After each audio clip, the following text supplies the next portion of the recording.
খেলাটা খুবই খারাপ হলো। আমি দেখলাম তুমি শেষ ওভারে একদমই খেলতে পারলে না। খেলতে পারলেও লাভ ছিল না, আমাদের অনেক রানের দরকার ছিল। মাত্র 19 রান। তুমি চেষ্টা করতে পারতে। কিন্তু সেটা অসম্ভব ছিল দাদু। কিন্তু তুমি ছেড়ে দিলে, সেটা ভুল। তুমি সেই পিঁপড়েদের কথা মনে করিয়ে দিলে। কোন পিঁপড়ে দাদু? তোমরা কি পছন্দ করবে পিঁপড়ের ব্যাপারের গল্পটা শুনতে?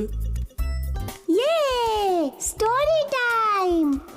অনেক দিন আগে পিঁপড়েদের একটা দল পিঁপড়ের বাসায় থাকতো।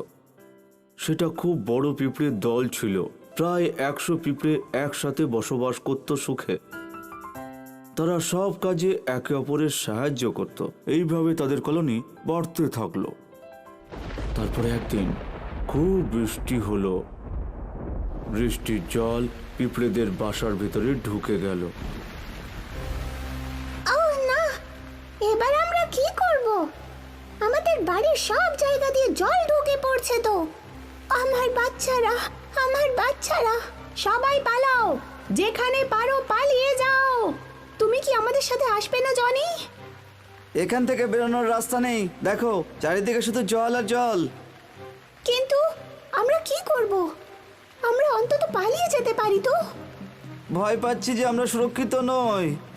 তোমার যা ইচ্ছে তাই করো, আমি অন্য সবার সাথে চলে যাচ্ছি। আমার হতভাগ্য বন্ধুরা।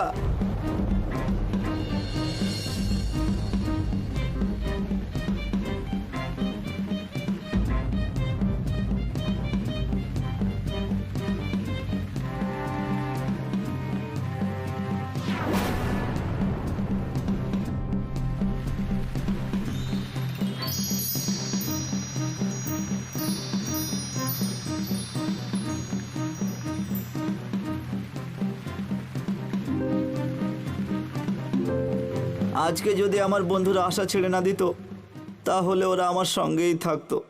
তাহলে তোমরা দেখলে, আশা ছেড়ে দিলে কাউকে সাহায্য করে না। সব সময় চেষ্টা করতে হবে। এবার আমি বুঝতে পেরেছি দাদু, কালকের খেলাতে আমি কিন্তু জিতবো, তুমি দেখবে দাদু।